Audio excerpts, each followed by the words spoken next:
আরে বাহ, বিরিয়ানি তো সব শেষ হয়ে এসেছে। আজকে বেশ ভালোই বিক্রি হলো। এই বৃষ্টির রাতে মনে হয় না আর কেউ বিরিয়ানি খেতে আসবে। আর যেটুকু পড়ে আছে এতে আমার আর গিন্নির রাতের খাবার হয়ে যাবে। যাই, দোকানটা বন্ধ করে বাড়ি ফিরে যাই।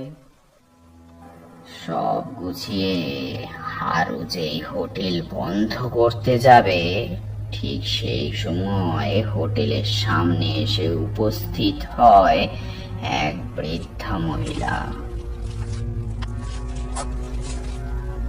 আমায় এক প্লেট বিরিয়ানি দেবে বাবা, বড্ড খিদে পেয়েছে। এত রাতে এরকম একজন মহিলা হোটেলে বিরিয়ানি খেতে এসেছে দেখে আরো কিছুটা অবাক হয়। আচ্ছা, ঠিক আছে, ভেতরে এসে বসুন, আমি এখনই দিচ্ছি। এই বলে সে হাঁড়িতে যেটুকু বিরিয়ানি পড়েছিল সবটুকুই ওই মহিলাকে খেতে দিয়ে দেয়।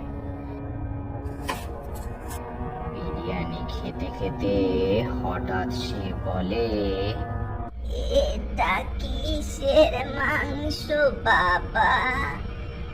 এটা তো চিকেন বিরিয়ানি। আসলে রাত হয়েছে তো, তাই মটন বিরিয়ানি শেষ হয়ে গেছে। আপনি খেয়ে দেখুন, তবে বুঝবেন এরকম বিরিয়ানির স্বাদ এই হাড়ু ছাড়া আর কোথাও পাবেন না। মানুষের মাংসের স্বাদের কাছে চিকেন বিরিয়ানির স্বাদ কিছুই না। শুনে হাড়ুর গা হিম হয়ে গেল। সে দেখলো চেয়ারে বসে থাকা মহিলাটি পরিণত হয়েছে ভয়ঙ্কর এক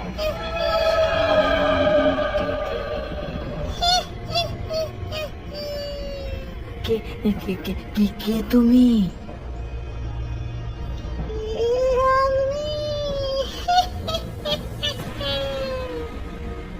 ওকে মেরে তোর মাংস দিয়ে বিরিয়ানি খাবো বেটা।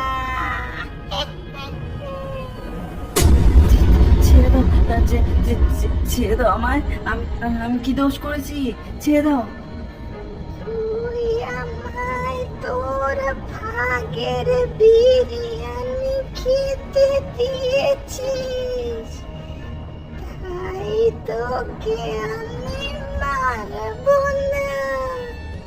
কিন্তু এবার থেকে তোর বিরিয়ানির হোটেল আমি চালাবো।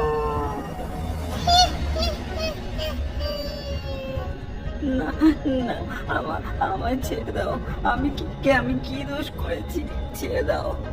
এরপর শাকচুন্নি হাড়ুর শরীরে ঢুকে যায়।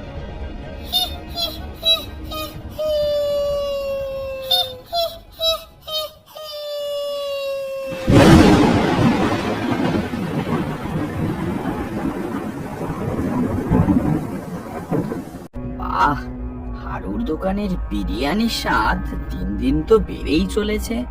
হ্যাঁ গো নিতাইদা, হারু আমার জন্য এক প্লেট। আমারও এক প্লেট চিকেন বিরিয়ানি। না না হারুদা, আগে আমায় দুটো চিকেন বিরিয়ানি পার্সেল করে দাও। না, আগে আমি। আগে আমি।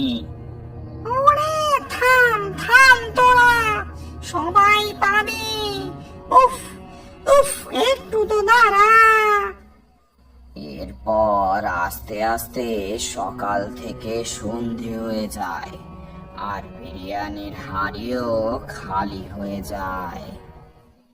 বাহ, টাকাই টাকা।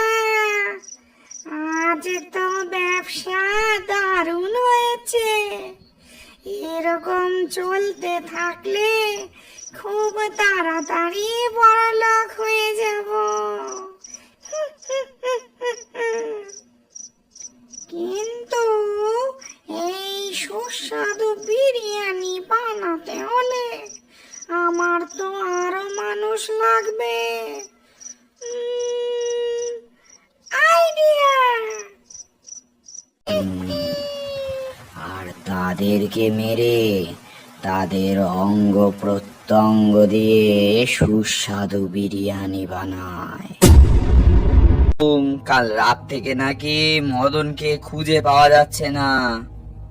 হ্যাঁ, ঠিক বলেছে গো নিতাইদা, গায়ে বোধহয় শাকচুন্নির ছায়া পড়েছে। তবে এইভাবে চলতে থাকলে একদিন তো সারা গায়ে মানুষ শূন্য হয়ে যাবে। না, এর কারণটা আমাদের খুঁজে বার করতেই হবে। এভাবে হাত গুটিয়ে বসে থাকলে চলবে না, বুঝলি? চল দেখি। এরপর কথোপকথন শেষ করে প্রতিদিনের মতো তারা হারুর দোকানে যায় বিরিয়ানি খেতে। বিরিয়ানি খাওয়া শেষ করে তারা হারুকে জিজ্ঞেস করে, ওহে হারু, গায়ে কি হয়েছে শুনেছিস? একের পর এক মানুষকে নাকি খুঁজে পাওয়া যাচ্ছে না। কই, আমি তো শুনিনি। শুনিসনি? কি বলছিস রে? সারাদিন বিরিয়ানি নিয়ে থাকলে হবে? একটু গায়ের খোঁজ খবর রাখ। আরে নিতাইদা, ওসব বাদ দাও। ও বেচারা দোকান চালায়, ওর কি আর সময় আছে নাকি গো? তাহারও একটা কথা বল, তোর বিরিয়ানির এত স্বাদ কোত্থেকে শুনি? একটু স্পেশাল রেসিপিটা আমাদেরও বল। কি যে বলো না, স্পেশাল আর কি, এটা হলো হারুর বিরিয়ানি। খেলেই তুমি বাড়বে আমার আমদানি। যা বলেছিস। চলো বিরিয়ানিও শেষ। টাকাই টাকা। যাই, আবার কালকের স্পেশাল রেসিপি জোগাড় করতে হবে।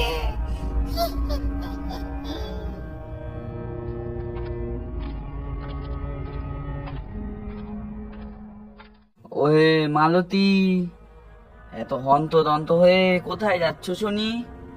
আর বলবেন না নিতাইদা, মাঝরাত হলেই আমার মানুষটা যে কোথায় যায় কে জানে। সেই সকালে বাড়ি ফেরে। কোথায় যায় আপনারা কি জানেন? কথাটা কোথাও যেন নিতাই আর জগাইয়ের মনে দাগ কেটে গেল, কিন্তু তারা মালতীকে খোঁজার আশ্বাস দিয়ে সেখান থেকে চলে আসতে থাকে। নিতাইরা, কিছু আজ করতে পারছো? হ্যাঁ রে জগাই, আজ বিষয়টা দেখতে হচ্ছে। সমস্ত গ্রামবাসীদের বলে দে আজ যেন রাতে জেগে থাকে, তারপর দেখি। Special special recipe. কাল তো আরো এক হাঁড়ি বেশি করতে হবে। নিতাইরা, যা ভেবেছিলাম এই দেখো, এ দেখি হারুরূপী শাকচুন্নি। তাই তো দেখছি রে। চল, ব্যাপারটা জানাই সবাইকে। আজ এর একটা শেষ দেখতেই হবে। চল চল। এরপর তারা গ্রামে ফিরে গ্রামবাসীদের জানায় তারপরে সবাই মশাল হাতে ছুটে চলে হারুর দোকানের দিকে। কিছু না ভেবে সবাই মশাল ছুঁড়ে মারে দোকানের দিকে, আর নিমিষের মধ্যেই দোকান দাউ দাউ করে জ্বলতে থাকে। কি একটা পোড়া পোড়া গন্ধ পাচ্ছি। ওরে বাবারে, দেখি আগুন। ওরে বাবারে, বাবারে, ছেড়ে দাও, ছেড়ে দাও আমায়।